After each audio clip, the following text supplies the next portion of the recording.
Nesse vídeo eu gostaria de falar sobre o Crash Bandicoot 4. Então, o Crash Bandicoot 4 It's About Time foi anunciado em 2020, né? Eu me lembro que teve um trailer que lançou em 2020 e logo no mesmo ano o jogo já saiu para PS4 e Xbox One e Nintendo Switch. O mesmo ano que na realidade o PlayStation 5, só que foi um pouquinho antes, né, do lançamento do PlayStation 5. E depois, posteriormente, acabou lançando uma versão do Crash 4 também para o PlayStation 5, né, para Xbox Series X e para o PC, né.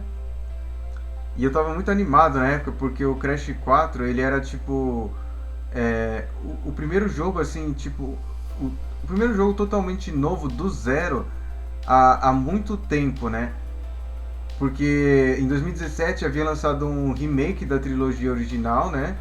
E em 2019 havia lançado o Crash Team Racing. O remake Crash Team Racing Nitro Fueled, que era um remake do Crash Team Racing do PS1, mas que também tinha bastante conteúdo extra, né? Tinha as fases do Crash Nitro Kart, tinha assim bastante conteúdo DLC extra, fases totalmente novas, bastante possibilidade de alterar a estética dos personagens, tinha várias possibilidades de trocar de karts, então era um Crash Team Racing mais, com mais conteúdo, assim. Mas o fato é que a série não havia tido um episódio novo desde 2008, quando lançou o Crash Mind Over Mutant. É que a série entrou em hiato por um tempo, né? De 2008 até 2017, quando lançou o remake. E esse hiato, eu acho que ele se dá muito pelo fato de que talvez o Crash Mind Over Mutant não foi um super sucesso. E nesse período assim do PS3 e Xbox 360, a empresa que estava com dona dos que tá e ainda é, né, dona dos direitos autorais, a Activision, ela estava passando por um processo de estruturação. Então, de acordo aqui com a informação gerada pela inteligência artificial, na época do PS3 e Xbox 360, a Activision passou por uma reestruturação, onde houve uma mudança no modelo de negócios. Ela passa a se tornar uma potência multibilionária com foco em grandes franquias como Call of Duty. E o que isso significa na prática? Na minha opinião, significa que os jogos passaram a ser muito mais calculados, muito mais assim com pesquisa de mercado, muito mais previsibilidade de lucro, né? E foi nesse período que o Call of Duty se tornou uma mega franquia. Teve outras franquias como Skylanders. No começo teve Guitar Hero, né? Que não durou, mas por um bom tempo fez muito sucesso. Então a Activision estava passando por esse processo e acho que nesse processo que o Crash ficou dormente e de uma maneira assim com mais segurança ele acabou voltando com o Insane Trilogy já com bastante garantia, né, que acho que bastante pesquisa de mercado de que o jogo geraria lucro, porque havia uma demanda genuína pelo Crash, né. O fato é que o Crash ficou o Crash tem no coração de muitas pessoas têm carinho pelo Crash. Eu era muito fã de Crash quando criança. E o Crash ele era tipo o jogo de mascote do PlayStation e era insanamente bem feito. Era uma assim detalhes técnicos insanos, gameplay muito preciso, muito gostoso. Então assim, a Activision foi reintroduzindo o Crash aos poucos, né? O Crash N.C.N. Trilogy foi feito pela Vicarious Visions, que foi um estúdio que fez o Crash Nitro Kart na época do PS2 e os jogos do GBA, né? Então ele já tinha experiência.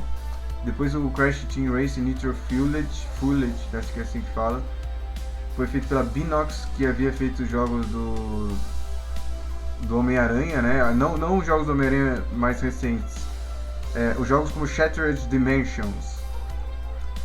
E todos esses projetos até então haviam tido sucesso, né? E eu acho que pra fazer um jogo totalmente do zero, eles escolheram uma empresa que eu acho que eles viam que tinha capacidade de fazer isso, foi a Toys for Bob.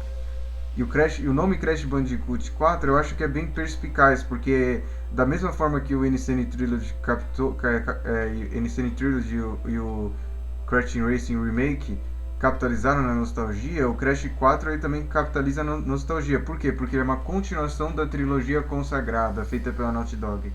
É uma sequência direta. Então dá pra imaginar, né? Inclusive o nome chama It's About Time, que porque é um trocadilho, porque a história do jogo gira em torno de tempo, mas também It's About Time significa como se fosse assim, já era a hora, entendeu? Finalmente, entendeu? Tava na hora, então é um trocadilho. E, e a Toys for Bob, né? Ela havia feito os jogos do Skylanders, que haviam tido sucesso, né? Mas como tudo as coisas elas esgotam. Então o Skylanders havia acho que esgotado e antes de fazer o Crash 4 eles haviam feito o remake do Spyro Reignited Trilogy, que é o remake da trilogia do Spyro, né, do PS1, que foi feita pela Insomniac Games na época. E é interessante porque se você pega o Crash N. Trilogy, parece muito aquela ideia de você pegar o original e trazer pro HD, né? Tipo, é como se fosse é a mesma direção artística que foi trazida pro HD. Aí quando você pega o Spyro Reignited Trilogy, na minha interpretação, teve não é assim, tipo, o gameplay é um remake, sim, a geometria das fases é idêntica, é muito parecida, mas o estilo artístico eu acho que houve um pouquinho mais de uma leve reinterpretação, né? O Spyro Reignited Trilogy ele usava mais aquela estética da Unreal Engine 4 estilizada, mas ele tinha maestria e cuidado suficiente para não parecer genérico, né? Muitos jogos usavam essa estética da Unreal Engine 4 estilizada, tipo Fortnite. Mas só que ele era feito de uma maneira com maestria o suficiente para ter uma identidade única. E foi essa identidade visual que o Crash 4 seguiu. Enquanto o Crash N. Trilogy e o Crash Team Racing parece mais aquela ideia de pegar como que seria o do PS1 na geração atual, sabe?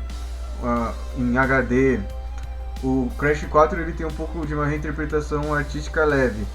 Só que não só que eu acho legal porque é o seguinte, né? Porque toda vez que você vai fazer uma nova obra, você tem que honrar o passado, mas se você ficar muito preso ao passado, é ruim também, né? Então o estúdio tem que porque o estúdio tem que explorar a liberdade criativa e explorar justamente aquilo que é o forte deles, né? E o Toys for Bob tinha experiência nesse estilo artístico.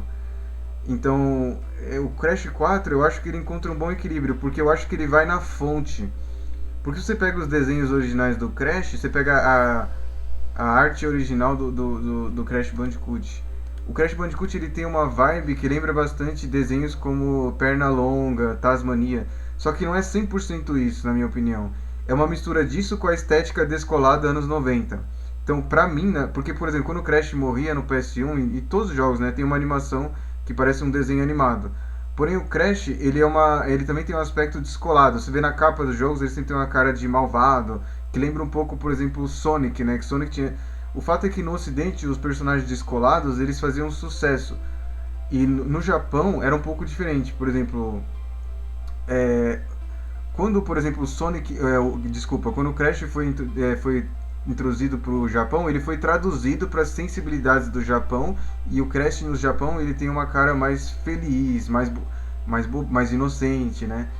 Ele é mais fofinho, digamos assim, né? Mais acho que eles acharam que essa leitura tava ia ter mais sucesso comercial no Japão.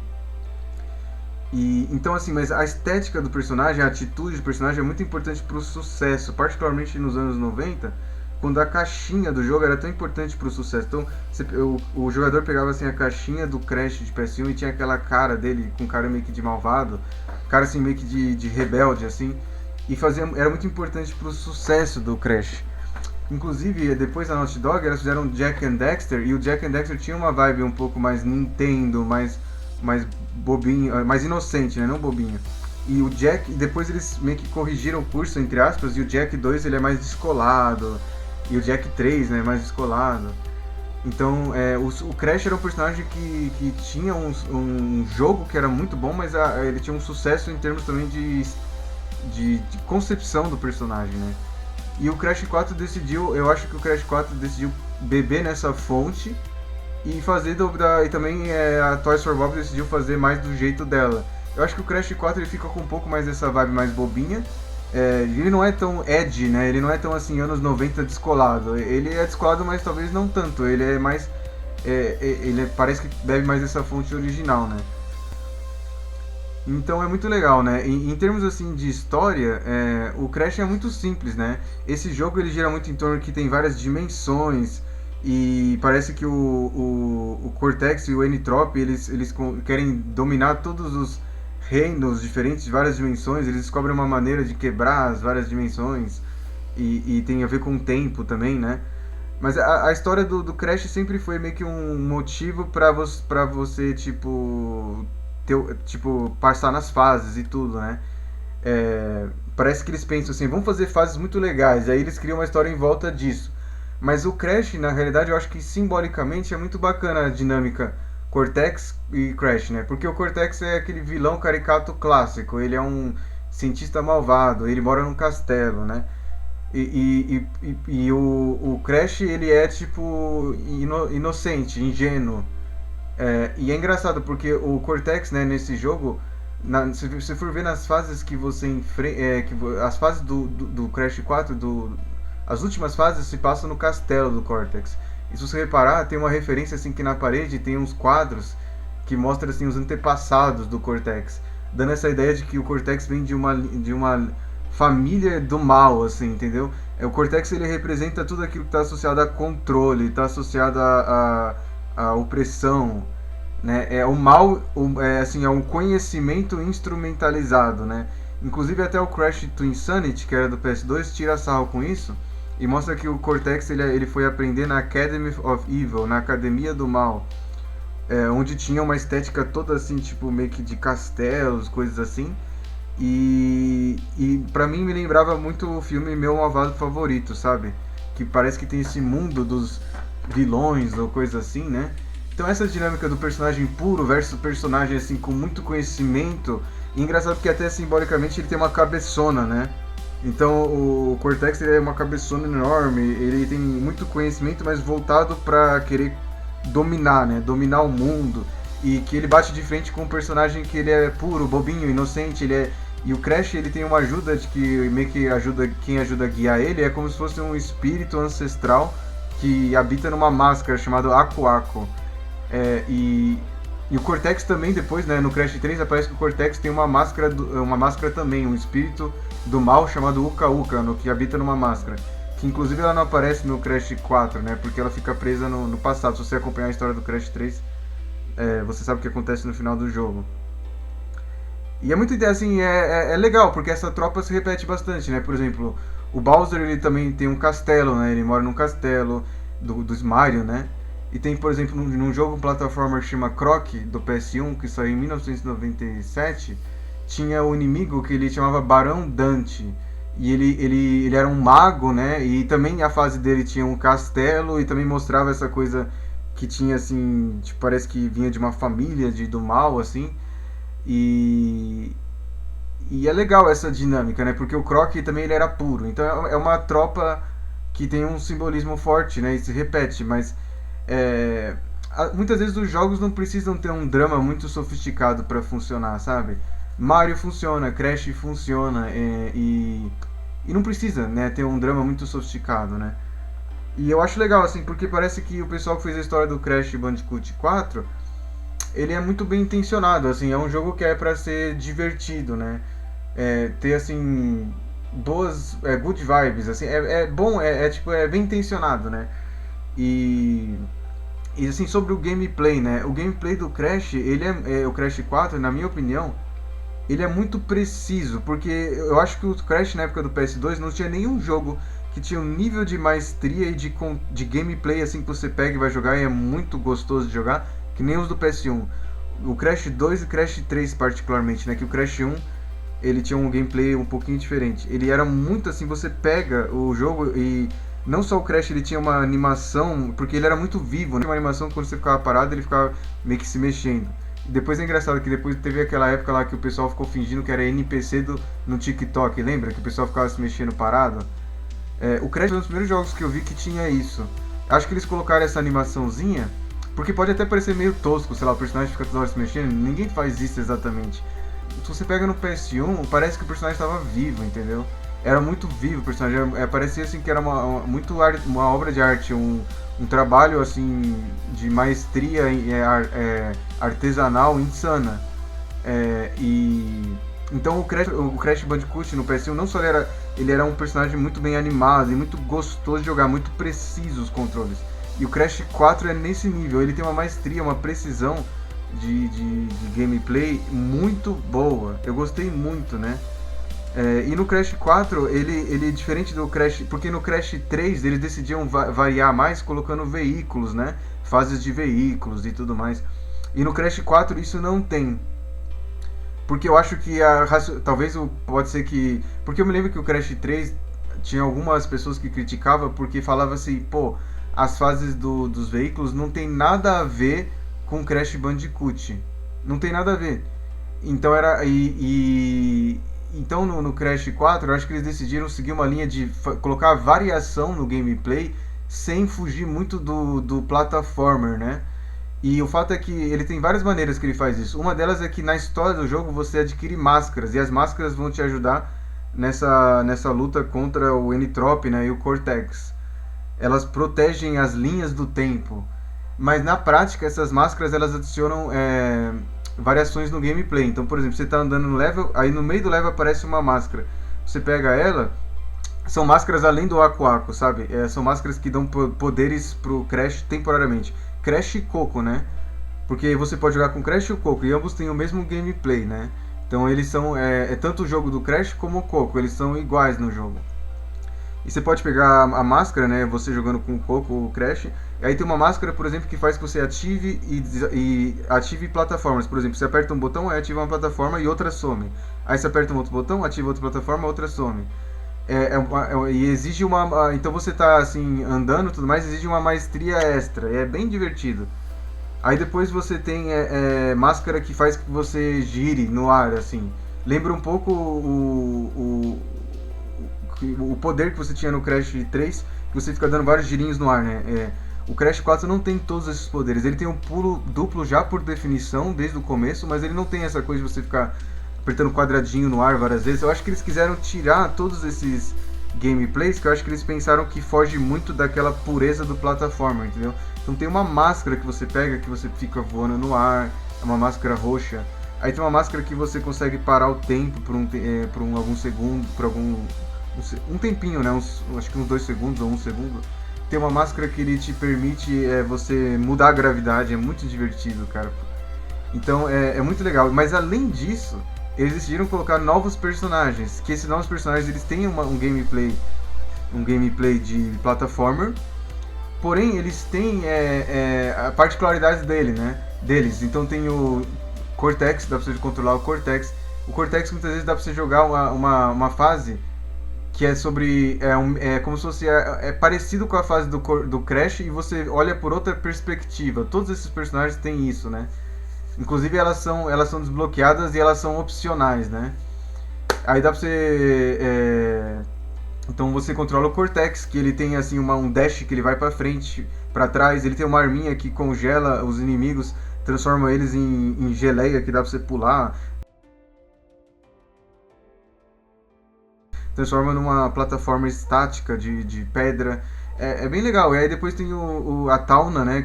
A Tauna, ela aparece dessa vez de uma maneira com uma protagonista bem forte, né?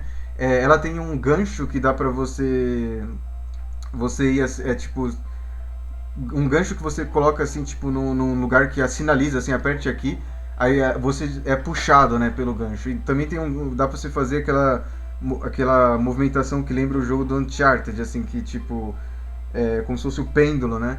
É bem divertida a Tauna, né? Tem também o Jingle Dial, e são esses 3 personagens. Eu argumentaria que o Jingle Dial ele tem uma arma que você suga as caixas, suga o TNT e depois cospe o TNT. É como se fosse um aspirador de pó, né? Então, todos eles acabam entrando na história de alguma forma, né? E o Jingle Dial dessa vez ele é do bem. O Cortex, eu não vou meio que fazer spoiler da história, então eu não vou meio que dar muito spoiler do por que você joga com o Cortex, né? Enfim, é muito divertido, né? E o Crash 4 também, né? Uma coisa que... Ele é um jogo difícil, né? Bem difícil. Isso foi muito criticado por alguns fãs, né? Porque o Crash 4, eu acho que ele é até mais difícil que o Crash 3, né? Mas eu gosto muito, porque é aquela coisa que você vai estudando a fase, né? Então você morre algumas vezes, mas depois você já entende, você já decorou mentalmente todos os caminhos, e aí você consegue passar a fase sem morrer muitas vezes. Inclusive, o Crash 4 tem a opção de escolher um modo clássico e um modo não clássico, que o modo clássico você tem vidas limitadas e o modo moderno você tem vidas ilimitadas, aí você pode morrer quando você quiser, né? E é muito legal, e é legal que o Crash 4 tem muita coisa pra você fazer 100%, você tem que fazer 100% no jogo, né? E pra você fazer 100% no Crash 4, você tem que conseguir todas as gemas da fase, que envolve você destruir todas as caixas, tem uma gema secreta na fase que você tem que encontrar, né? E se você faz a fase com maestria sem morrer, você pega todas as gemas e não morre, você consegue uma nova relíquia, que é como parece uma caveira. E além disso tem os time trials, né? Os tempos que você tem que fazer. E dessa vez, por exemplo, que no Crash 3 no final você recebia um poder que você corria. Nesse jogo, você não corre, mas você tem um poder que você adquire no final, que você dá giro em sequência, ele vai ganhando momentum, assim, velocidade. E eu acho legal, assim, que por exemplo, uma das coisas que eles adicionaram é só, assim, demora um tempinho pra você perceber isso, mas quando você dá rasteira, e você, por exemplo, tem um precipício e você dá rasteira, ele meio que, tipo, ele não desce, ele meio que, tipo, como se fosse um cartoon animado, ele fica um pouquinho no ar, assim, quando ele dá rasteira. E dá pra você dar rasteira, e quando você dá o girinho na rasteira, ele dá como se fosse, assim, tipo, um girinho, tipo, já na rasteira, assim, não um giro, tipo, em pé, sabe? É difícil de explicar. E os speedrunners, é muito legal que dá pra você usar bastante essa técnica de dar rasteira e girinho. Rasteira e girinho. Aí você fica fazendo isso e você vai meio que juntando com o giro no ar, né? E é muito legal, é muito divertido. Lembra um pouco o Crash Team Racing. Tem toda essa coisa de que você vai jogando, né? Tipo, bastante. Com o tempo você vai pegando a maestria do negócio. E é aí que é muito legal você. E é bem assim, tipo, tem um ritmo, né? Bem legal de você pegar os time trials. E é bem difícil. E você vai ficando bom nessa coisa de ficar dando girinho. Então é muito divertido, assim. O gameplay ele é muito assim polido, sabe? É muito legal, cara. E além disso, você para conseguir 100% é bem difícil, né? Então você tem que todas as fases tem todas as gemas, tem a relíquia de não morrer e conseguir tudo, tem o time trial e tem o modo espelhado da fase. Que tem as gemas que você tem que conseguir no modo espelhado, que além de ser modo espelhado, tem uma estética meio alternativa. Como se fosse eu entrei em outra dimensão da fase. É muito legal, cara. E aí depois, por último, tem umas fases extras pra completar, você vê que tem muito conteúdo do jogo, né? E à medida que você vai completando as coisas, você vai adquirir novas roupas pro Crash e pra Coco, né? Então você vai mudando a estética do Crash. E aí pra completar tem as fases que são as fitas cassetes, que mostram o que o Crash na época que o Cortex estava treinando ele pra ser um soldadinho dele, né? E é puro desafio. Você basicamente tem que destruir todas as caixas. E é caixa atrás de caixa. É só destruir caixa, tudo no ar, assim. Então você tem que ter muita maestria. E você tem que saber administrar, saber pular na sequência correta para que você não fique assim sem caminho. Aí você morre, entendeu? Então tem mais esse desafio extra. E para fazer 100% é bem difícil, mas muito prazeroso. Bom, então essa é a minha opinião do Crash 4. Um jogo que eu tenho muito carinho, eu gosto muito e é isso aí, muito obrigado por assistir o vídeo.